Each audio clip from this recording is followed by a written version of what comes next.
اگر روزی کسی از من بپرسد که دیگر قصدت است این زندگی چیست، بدو گویم که چون میترسم از مرگ، مرا راه بغیر از زندگی نیست، مرا راه بغیر از زندگی نیست.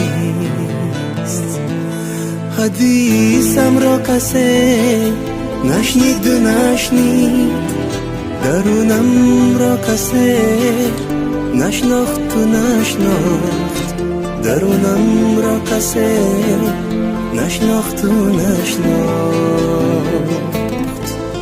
بدی چندی که نام زندگی داشت، سرودم را کسی ننواخت و ننواخت، سرودم را کسی ننواخت و ننواخت.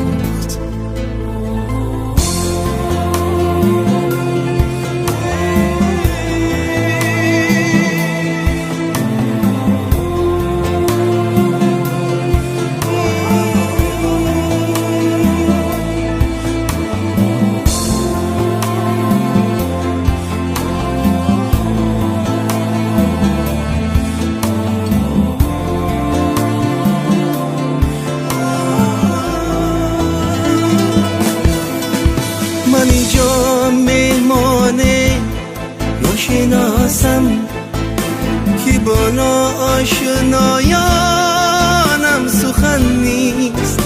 به هر کس روی کردم دیدم آوه، مرا از او خبر او راز من نیست. من اینجا مهمان ناشناسم که با ناآشنایانم سخن نیست. به هر کس روی کردم دیدم آوه، مرا از او خبر او راز من نیست. اگر روزی کسی از من بپرسد که دیگر قصدت است این زندگی چیست، بدو گویم که چون میترسم از مرگ،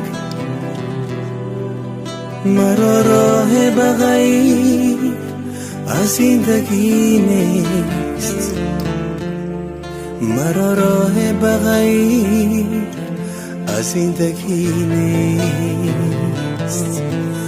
حدیثم را کسی نشنید و نشنید، درونم را کسی نشناخت و نشناخت، درونم را کسی نشناخت و نشناخت.